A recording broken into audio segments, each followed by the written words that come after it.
மாத்திரமல்ல, கர்த்தர் தீமைக்கு விலக்கி பாதுகாப்பதிலே அவர் உண்மையுள்ளவராய் இருக்கிறார் என்பது மாத்திரமல்ல, பஞ்சத்துக்கு விலக்கி நம்மை பாதுகாப்பதிலே அவர் உண்மையுள்ளவராய் இருக்கிறார் என்று சத்தியவேதம் சொல்லுகிறது. பஞ்சத்துக்கு விலக்கி, ஏதோ இந்த உலகத்தில் இருக்கக்கூடிய வியாதிக்கு, தீமைக்கு, விபத்துக்கு, ஆபத்துக்கு, கொள்ளை நோய்க்கு, அதுக்கு மாத்திரம் விலக்கி பாதுகாப்பதில் அவர் உண்மையுள்ளவர் மாத்திரம் கிடையாது. பஞ்சத்துக்கு, பசிக்கு, பட்டினிக்கு, தாழ்ச்சிக்கு, அதற்கும் நம்மை விலக்கி பாதுகாப்பதிலே அவர் உண்மை உள்ளவராய் இருக்கிறார் என்று சத்தியவேதம் திட்டவட்டமாய் நமக்கு போதிக்கிறது. வாசிப்போம். சங்கீதம் 33:19. பஞ்சத்தில் அவர்களை உயிரோடு காக்கவும் கர்த்தருடைய கண் அவர்கள் மேல் நோக்கமாய் இருக்கிறது. பஞ்சத்திலே அவர்களை உயிரோடே காக்கவும். ஏதோ அந்த உலகத்தின் தீமையிலிருந்து காப்பதற்கு மாத்திரம் கிடையாது, அவர் உண்மையுள்ளவர் மாத்திரம் கிடையாது. இந்த உலகத்திலே வரக்கூடிய பஞ்சங்கள், தாழ்ச்சிகள், அந்த குறைவுகள், அந்த பொருளாதார தொய்வு, அதிலிருந்தும் அவர் நம்ம என்ன செய்கிறாராம்? விலக்கி பாதுகாக்கிறாராம். பஞ்சத்திலே அவர்களை உயிரோடே காக்கவும் கர்த்தருடைய கண்கள் அவர்கள் மேல் நோக்கமாயிருக்கிறது. இன்றைக்கு 2026 கூட மக்கள் பேசிக் கொள்ளுகிறார்கள். என்ன பேசிக் கொள்ளுகிறார்கள்? பஞ்சம் வரப்போகுதா, பஞ்சம் வரப்போகுதா, பஞ்சம் வரப்போகுதா. நீங்க எப்படி பேசாதீங்க. பஞ்சம் வரத்தான் போகுது. அது நாம் யாரும் இல்லைன்னு சொல்லலை, மறுத்தலாம் ஒன்றும் பேசலை. பஞ்சம் வரத்தான் போகுது. ஆனால் தேவனுடைய பிள்ளைங்க பஞ்சம் வரப்போகுது, பஞ்சம் வரப்போகுதுன்னு செய்யக்கூடாது. அவிசுவாசமா பேசி நாம் பஞ்சத்தில் மூழ்கி போயிடக்கூடாது. நாம் எப்படி பேசணும்? உலகத்தில் பஞ்சம் வந்தாலும் அந்த பஞ்சத்தின் மத்தியிலே கர்த்தர் எங்களை செழிக்க பண்ணுவார். அந்த பஞ்சத்தின் மத்தியிலே கர்த்தர் எங்களை போஷிப்பார். அந்த பஞ்சத்தின் மத்தியிலையும் நாங்கள் திருப்தியாய் சாப்பிடுவோம். அந்த பஞ்சத்தின் மத்தியிலையும் நாங்கள் நிறைவாயிருப்போம். கர்த்தர் எங்களை கைவிட மாட்டார். இயற்கைக்கு அப்பாற்பட்ட விதத்திலே அவர் எங்களை போஷிப்பார். பஞ்சத்திலே ஆபிரகாமை போஷித்தாரே, பஞ்சத்திலே ஈசாக்கை போஷித்தாரே, பஞ்சத்திலே எலியாவை போஷித்தாரே, சாரிபாத் விதவையை போஷித்தாரே. அவர்களை போஷித்த கர்த்தர் என்னையும் பஞ்சத்திலே என்ன செய்வார்? போஷிப்பார். ஆமென். எல்லாரும் இருக்கிறீங்களா? ஆகவே மற்ற மக்கள் மாதிரி என்ன செய்யக்கூடாது. பஞ்சம் வரப்போகுது, பஞ்சம் வரப்போகுது, என்ன நடக்க போகுது, ஏது நடக்க போகுதோ, பட்டினியாக கடந்து நிறையா பேர் சாக போகிறாங்க, நம்மளும் போய் சேர வேண்டியதான். அப்படி யாரும் என்ன செய்யக்கூடாது? தேவனுடைய பிள்ளைங்க பேசக்கூடாது. ரட்சிக்கப்பட்டவங்க, ஞானஸ்தானம் பெற்றவங்க, அபிஷேகம் பெற்றவங்க ஞானம் உள்ளவர்களாய், விசுவாசம் உள்ளவர்களாய் என்ன செய்ய வேண்டும்? பேச வேண்டும். பஞ்சத்திலே கர்த்தர் நம்மை உயிரோடே காப்பார். ஆமே. எப்படி காப்பார்? எல்லா கரங்களும் இது சொல்லுவோமா? பஞ்சத்திலே கர்த்தர் எங்களை உயிரோடே காப்பார். அல்லேலூயா.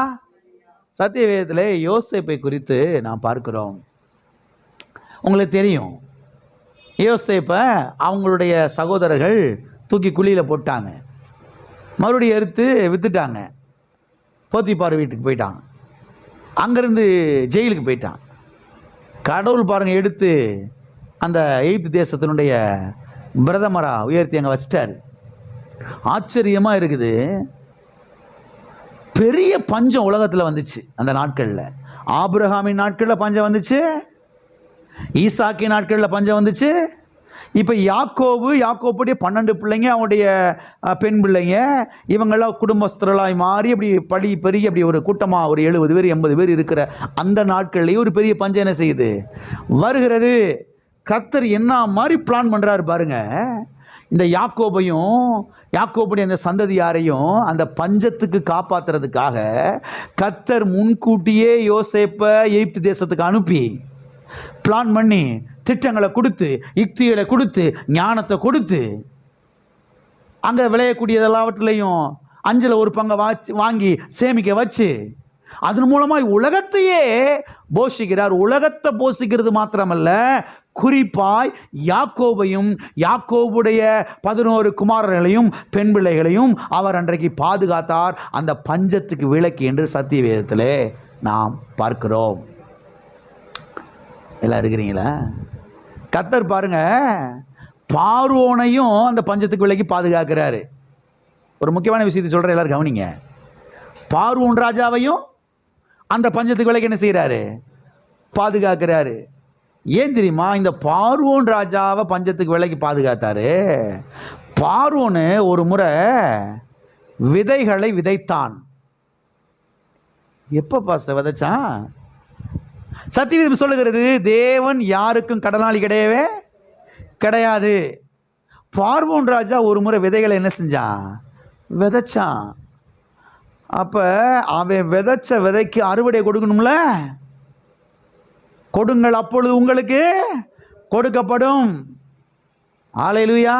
எவன் தண்ணீர் பாய்ச்சுகிறானோ அவனுக்கு தண்ணீர் பாய்ச்ச படும். ஆபிரகாமின் நாட்களில் ஒரு பஞ்சம் வந்துச்சு இல்லையா? அப்ப ஆபிரகாம் சாராள் எங்க போறாங்க?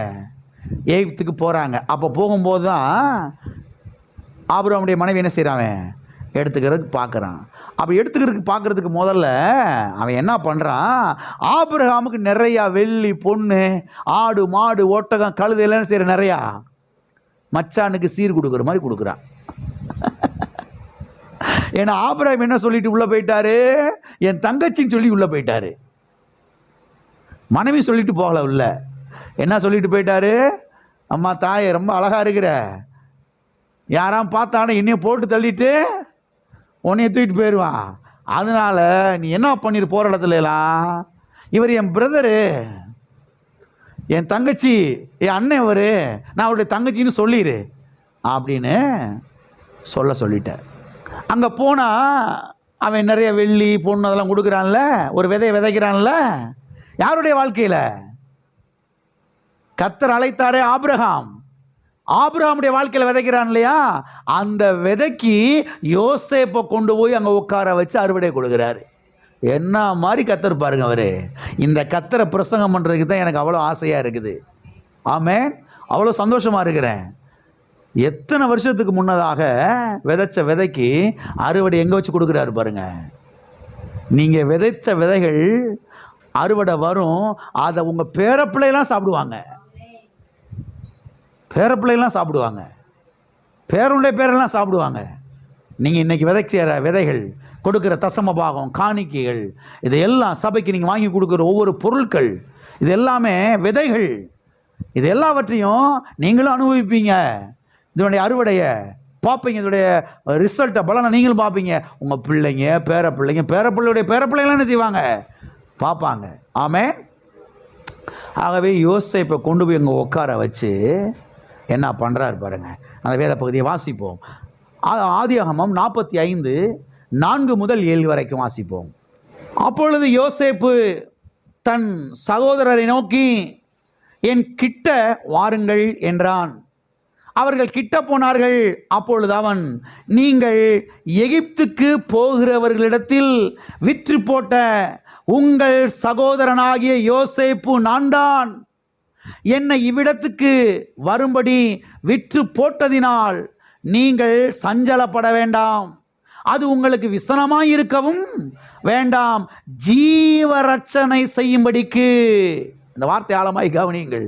ஜீவரட்சணை, உங்களை பாதுகாப்பதற்கு தேவன் என்னை உங்களுக்கு முன்னே அனுப்பினார்.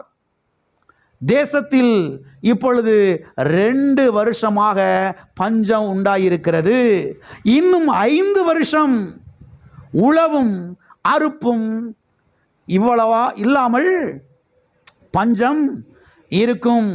பூமியிலே, அந்த வார்த்தை தான் முக்கியமான வார்த்தை, உங்கள் வம்சம் அழியாமல் இருக்க உங்களை ஆதரிப்பதற்காகவும் பெரிய ரட்சிப்பினால் உங்களை உயிரோடே காப்பதற்காகவும் தேவன் என்னை உங்களுக்கு முன்னமே அனுப்பினார். கர்த்தர் என்ன மாதிரி பிளான் போட்டு யோசேப்பை முன்னால் கொண்டு போய் அங்கே உட்கார வச்சு, பார்வோன் ராஜா அவங்க இப்போ இருக்கிற பார்வோன் ராஜா இல்லை, அவங்க தாத்தாவாகிய பார்வோன் ராஜா விதைச்ச விதைக்கு அறுவடைய இப்போ இருக்கிற பார்வோன் ராஜாவாகிய பேரனுக்கு கொடுத்து, அது மாத்திரமுள்ள உலகத்தில் இருக்கிற அநேக தேசங்களில் வந்து இங்கே வந்து கோதுமை மற்ற தானியங்களை வாங்கத்தக்கதாக எல்லா காரியத்தையும் செஞ்சு, இதன் மத்தியில் யாக்கோபுடைய 12 குமாரர்கள், பெண் பிள்ளைகள், இவர்களெல்லாம் உயிரோடே காப்பதற்காக, ஜீவரட்சணை பண்ணுவதற்காக கர்த்தர் என்னை இப்படி அனுப்பினார் என்று இவர் சொல்லுகிறதை நாம் பார்க்கிறோம். ஆகவே கர்த்தர் உலகத்தில் இருக்கக்கூடிய விபத்து, ஆபத்து, கொள்ளை நோய்கள், இதற்கு மாத்திரம் நம்மை விலக்கி பாதுகாக்கிறதிலே அவர் உண்மையுள்ள தேவன் மாத்திரமல்ல, பஞ்சத்துக்கும் அவர் நம்மை விலக்கி பாதுகாக்கிறதிலே உண்மையுள்ள தேவனாயிருக்கிறார். அவர் நாமம் எல் யமுனா. ஆமென். ஆகவே பஞ்சத்தை உயர்த்தி பேசாதீங்க. பஞ்சத்தின் மத்தியிலே நம்மை போஷிக்கிற கர்த்தரை என்ன செய்யுங்கள்? உயர்த்தி பேசுங்கள். அவருடைய கல்வாரியை, அவருடைய ரத்தத்தை, அவருடைய தழும்பை, அவருடைய காயங்களை உயர்த்தி பேச வேண்டும். ஆமென். பாருங்க, யாக்கோபுடைய குடும்பம் அழிஞ்சு போயிடக்கூடாது, அவருடைய குமாரர்கள் அழிந்து போயிடக்கூடாது. ஏன்னா இவர்களை குறித்து தேவன் ஒரு பெரிய திட்டத்தை செஞ்சிருக்கிறாரு, வச்சிருக்கிறாரு. இதை போலதான் கர்த்தர் உங்களை குறித்தும் உங்களுடைய பிள்ளைகளை குறித்தும் ஒரு திட்டம் வைத்திருக்கிறார். ஆகவே உங்கள் சந்ததி ஒளிந்து போகாது. பஞ்சம் வரப்போகுது, இங்கே பஞ்சம் வரப்போகுது, எப்படி பிழைக்க போகிறோம்? நமக்கு ஓரளவு வயசாயிருச்சு, நம்ம பிள்ளைங்களாம் சின்ன சின்ன பிள்ளைங்களா இருக்குங்களே, இதெல்லாம் ஒருவேளை மடிஞ்சு கிழிஞ்சு போயிருமோ அப்படின்னு பயத்துக்கு என்ன செய்யாதீங்க, இடம் கொடுக்காதீங்க. பக்கத்தில் கைப்பிடி சொல்லுங்க, பயத்துக்கு இடம் கொடுக்காதீங்க. பஞ்சத்தில் கர்த்தர் உங்களையும் உங்கள் பிள்ளைகளையும் உங்கள் சந்ததியாரையும் உயிரோடே காப்பா. ஹல்லேலூயா. அவர் நாமம் எல் யமுனா. அவர் உயிரோடே நம்மை காக்கிறவராயிருக்கிறார். பஞ்சத்திலே உங்களை உயிரோடே காக்கிற தேவன். பஞ்சத்திலே உங்கள் வம்சம் ஒளிந்து போகாதிருக்கவும், உங்களை ஆதரிக்கவும், அந்த வார்த்தை ஆழமாய் கவனிக்கணும், உங்களை ஆதரிப்பதற்காக கர்த்தர் என்ன செய்தார்? என்னை முன்கூட்டியே அனுப்பினார். பெரிய ரட்சிப்பினால் உங்களை உயிரோடே காப்பதற்காகவும் என்னை அனுப்பினார் என்று இங்கே சொல்லுகிறதை நாம் பார்க்கிறோம். எல்லாம் இருக்கிறீங்களா? இந்த யோசேப்பு இருக்கிறாரு. இந்த யோசேப்பு யாருக்கு தெரியுமா அடையாளமா இருக்கிறாரு? இயேசு கிறிஸ்துவுக்கு அடையாளமா இருக்கிறார். யோசேப்பு இயேசு கிறிஸ்துவுக்கு அடையாளமா இருக்கிறார். ஆண்டவராய் இயேசு கிறிஸ்துவை பிதாவாகிய தேவன் பரலோகத்திலிருந்து இந்த பூலோகத்துக்கு அனுப்பினார். எப்படி யோசேப்பு எகிப்துக்கு கொண்டு போகப்பட்டானோ, இதை போலவே பரலோகத்தின் தேவன் தம்முடைய ஒரே பேரான குமாரனாகிய இயேசு கிறிஸ்துவை விசுவாசிக்கிறவன் எவனோ அவன் கெட்டு போகாமல் நித்திய ஜீவனை அடையும்படிக்கு அவரை தந்தருளி இவ்வளவாய் உலகத்தில் அன்பு கூர்ந்தார். நம்முடைய குமாரனை இந்த உலகத்துக்கு அனுப்பினார். எதற்காக அனுப்பினார்? நம்மை ஆதரிப்பதற்காக, நம்மை உயிரோடே காப்பதற்காக, நம்முடைய வம்சம் இந்த பூமியிலே ஒளிந்து போகக்கூடாது என்பதற்காக அவரை கல்வாரி சிலுவைக்கு அனுப்பினார். அவரை கல்வாரி சிலுவையிலே அடிக்கப்படுவதற்கு ஒப்பு கொடுத்தார். இரத்தத்தை சிந்துவதற்கு அவர் ஒப்பு கொடுத்தார். அந்த இரத்தத்தின் மூலமாய் நம்மை மீட்பதற்காக, நம்மை ஆதரிப்பதற்காக, நம்மை பாதுகாப்பதற்காக அவரை ஒப்பு கொடுத்தார். ஹல்லேலூயா. எனவே எல் யமுனா உங்களை ஆதரிப்பார். எல் யமுனா உங்களை உயிரோடே காப்பார். உங்கள் வம்சம் இந்த பூமியிலே ஒளிந்து போகாது. ஹல்லேலூயா. ஒளிந்து போகவே ஒளிந்து போகாது. இருப்பா.